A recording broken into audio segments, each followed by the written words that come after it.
All right, hi guys. So we are standing here behind my Kubota B2650, and this is the Weaver's Compact Tractors leveling box that I bought. This right now, with the exception of this pin, is missing, so I can show you, but this is how it comes stock. And the idea on a other kind of tractor is that this handle is out here, and then the L series that was in the DIY My Way video on YouTube. The way they do their 3-point lift arm, it appears, at least, I haven't seen one up close, but it's basically, instead of having a ball in here like I have, it's a rigid pin, and then the ball joint is actually in the link. Whereas on our machines, like this B series, the B2650, I think the LX2610, other B series, we have a ball in the lift arm with a 5/8 ID pin. And so normally, like I said, this is how it comes from the factory, and the idea is that you put a bushing in here to sleeve this down to the right diameter, and then this mounts on the pin like that. Now in my case, that didn't work, obviously, because we've got this ball. Originally, my thought was I'm just gonna put a pin in here like this, and sleeve it up to 7/8 to match the diameter of this. And then the premise was I would, these arms are low right now, but I would do something like this kind of a setup. The problem with this, the reason I decided not to do this, is because obviously you can already see what's happening, right? Like when I go to lift the implement up, it's gonna pull the ball into its absolute lowest position possible at this angle. And all of the weight is gonna be resting on the lip of the ball joint on the inside, and this is gonna slide and be resting on the pin. Now, obviously, if I did ever try this, I would try it with a linch pin, not a hairpin, or whatever, the cotter pin, whatever they call it. But that's what sort of turned me off to this approach. So that was the first thing I thought of. So then I'm like, okay, well now what can we do? So next thing is you can take this out and you can turn this into just a yoke like this. And now, if we come up here, a couple things to show you. So now the idea is, and I've actually got this, let's see if we can raise it up. I'm gonna spin this. So right now I'm just raising it. It's too short to show you for the demo here. Let's see, will that do it? Not yet.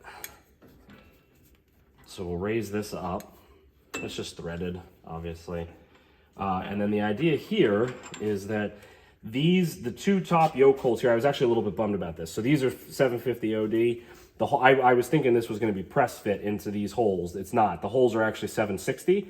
I measured them with a telescoping bore gauge, so they're 760. So these are just a slide fit, which is kind of unfortunate because it makes it more of a pain to do. But the idea, that's still not long enough. The idea was basically, sorry.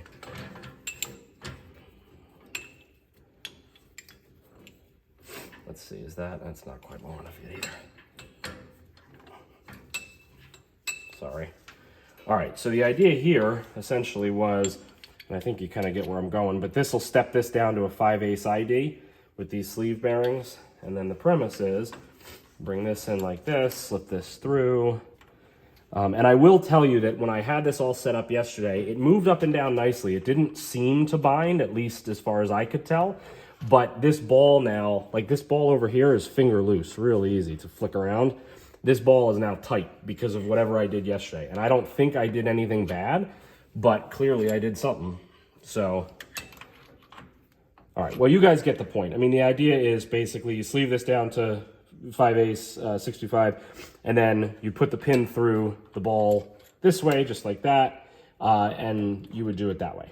And that works. That's what I had set up yesterday. I mean, I'm not going to show you because you understand what happens and you won't be able to hear me over the tractor.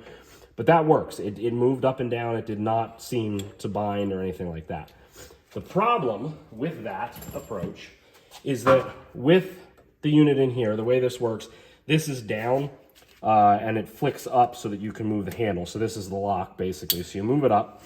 And the idea is this would be sitting here like this. And you can already see now on mine, I have the backhoe subframe. So right away, backhoe subframe's in the way.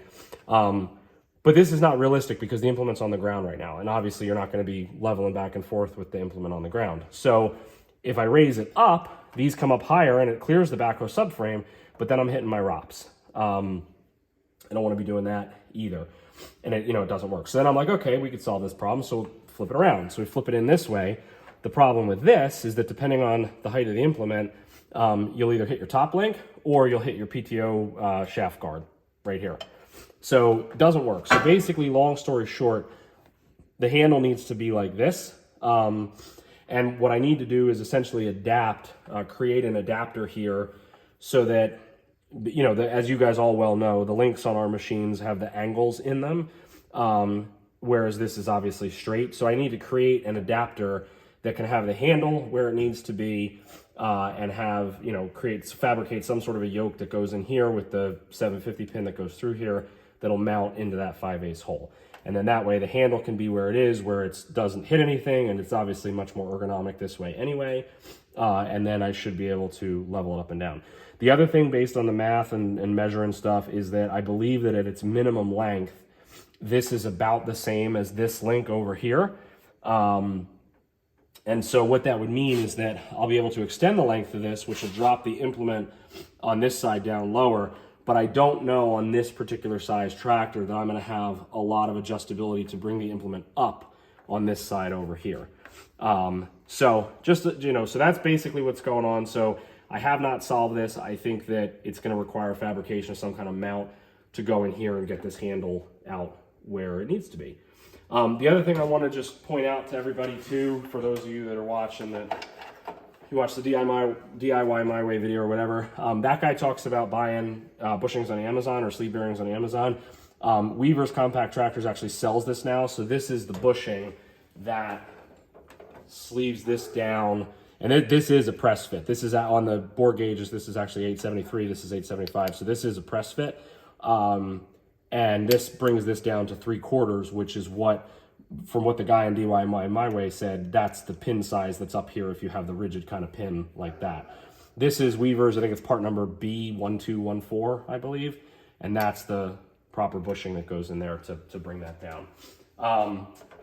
So yeah, that's pretty much it. Like I said, the way that I showed you with the bushings, I did get it to work. It did raise up and down. It seemed smooth to me. It didn't seem to bind at all. It did the whole range of motion. But like I said, I did stiffen that ball way up somehow. So not perfect. And like I said, I think I need some kind of yoke mount to go in here. So that's pretty much it. Thanks.